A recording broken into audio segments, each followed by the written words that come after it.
idealnya memang tempat wudhu itu berpisah dengan toilet.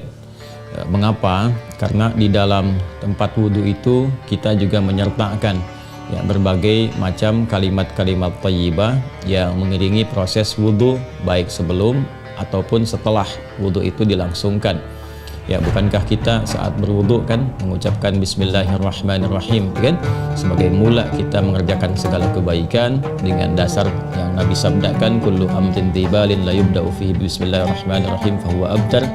Dan itu juga sebagai ekspresi ungkapan gambaran atas niat yang kita tujukan dari wudu itu kita arahkan untuk mendapatkan ridha Allah Subhanahu wa taala.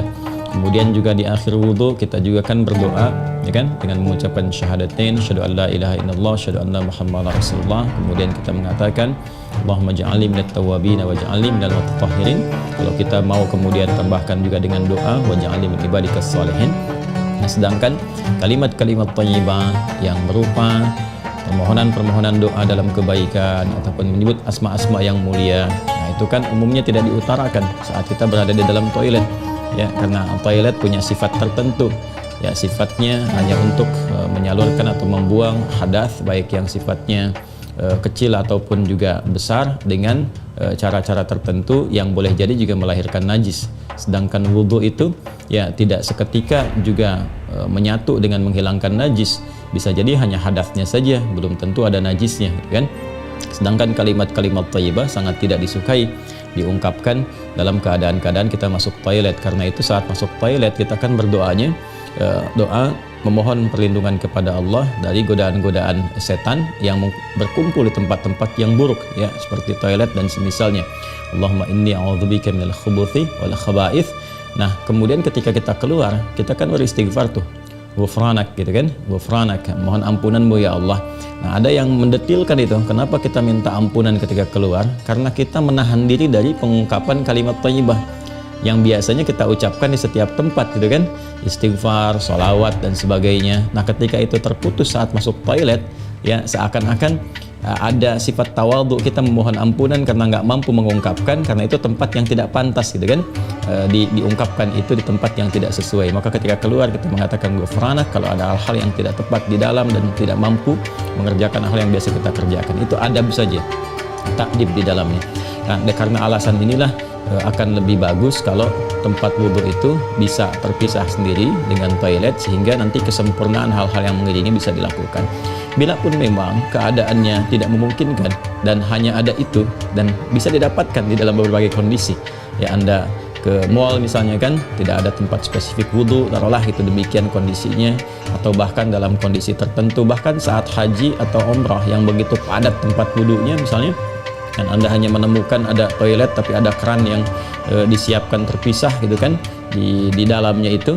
Nah, ini kondisi-kondisi demikian masih memungkinkan ya. Jadi kalau ada kondisinya sifatnya tidak terpisah keadaan tempat wudhunya, maka tidak ada masalah ketika Anda berwudhu dalam keadaan juga menyatu tempatnya dengan toilet, karena kaidah juga mengatakan ad-daruratu tubihul mahdharat.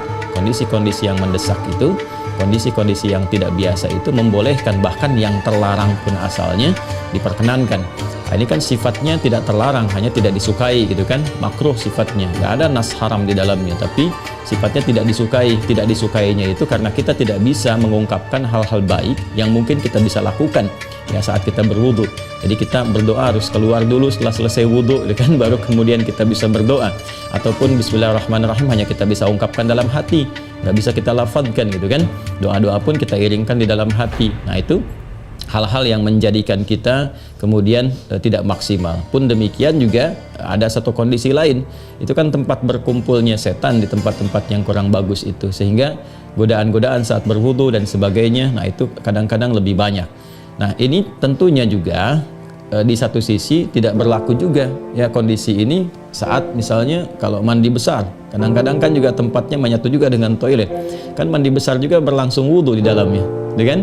Nah, ini kita harus fleksibel juga dalam kondisi-kondisi demikian. Jadi ini yang mau saya katakan, tidak berhukum haram, itu bisa dilakukan. Kalau tempatnya kita misalnya memungkinkan untuk berpisah, bagus ada dipisahkan. Tapi kalau menyatu pun tidak ada masalah, kan? Tidak ada masalah sepanjang dalam keadaan-keadaan darurat tertentu dan tidak berhukum haram. Ya, apa dalilnya? Yang tadi saya sampaikan. ya tidak ada nas spesifik mengharamkannya. Dan kadang-kadang kita mandi besar juga, ya, al-ghuslu dari janabah dan semacamnya juga berlangsung, dan dalam mandi besar juga ada wudu. Namun barangkali kesempurnaan itu tidak bisa kita iringkan dengan kalimat-kalimat thayyibah yang diungkapkan, hanya dalam hati kita lakukan. Jadi kalau tidak ada tempat lain dan menjadikan Anda berwudu, misalnya menyatu dengan toilet, di dalamnya ada toilet, maka kalimat-kalimat thayyibah itu cukup dalam hati, tidak perlu diungkapkan di lisan, kan? Dan sempurnakan wudu Anda, lalu ketika keluar Anda berdoa sebagai penutup bagian dari wudunya. Demikian kiranya bisa disampaikan. Wallahu ta'ala a'lam bissawab. Dan sebelum saya menutup, ada sesuatu yang sangat menarik ketika Ibnu Abbas radhiyallahu taala anhuma menyampaikan kisah Nabi sallallahu alaihi wasallam, ya, saat beliau berada di kediamannya Sayyidah Maimunah radhiyallahu taala anha, dan malamnya kemudian bangun, ya, bangkit dari tidurnya, duduk dulu menghilangkan bekas ngantuk. Nah, ini ditemukan di Sunan Abu Daud nomor hadis 1367. Thumma dhahaba ila syanin mu'allaqah. Kemudian beliau pergi ke tempat tertutup. Nah, syanin mu'allaqah ini enggak disebutkan tempat tertutupnya. Apakah dia sifatnya mirhad, ya kan? Apakah tempatnya toilet yang menyatu, kamar mandi, ataukah dia tempat wudhu, ya kan? Midha, apakah dia tempat wudhu? Nah, ini yang tidak disebutkan, keadaannya tempat tertutup saja. Ini memberikan kesan bahwa bisa jadi kalau itu yang dimaksudkan adalah tempat yang tertutup, itu toilet dan semacamnya, jelas, ya, dilakukan dalam bentuk tertutup sehingga tidak tampak aurat dan sebagainya, itu fikih yang lain. Tapi kaitan dengan wudhu juga itu cukup menarik juga. Hendaknya kalau kita pun membuat tempat wudhu di satu tempat, ya, dimungkinkan ada penutupnya, karena boleh jadi tempat-tempat yang digunakan untuk oleh laki-laki ataupun perempuan yang menyatu, ya, menyatu itu yang dimaksudkan dimanfaatkannya, ya, boleh jadi ada perempuan juga yang masuk ke situ, kan di satu tempat tuh nggak ada kekhususan gitu, ya. Nah, tapi tempat-tempat lain sekarang sudah lebih bagus, ini untuk laki-laki, ini untuk perempuan, tuh nggak ada masalah. Tapi kalau tempat yang digunakan untuk menyatu, dia hendaknya ada penutup sehingga nggak semua orang bisa mengakses ke dalamnya dengan batas-batas tertentu. Apa kaitannya, korelasinya dengan pertanyaan Anda? Syanin mu'allaqah di sana nggak disebutkan, ya, apakah itu tempat wudhu atau menyatu dengan toilet. Tapi babnya ketika keluar dari situ Nabi sudah berwudhu, ya, sedangkan keterangan-keterangan tentang seputar wudhu Nabi dan bangkit di malam hari itu disertakan juga dengan janabat.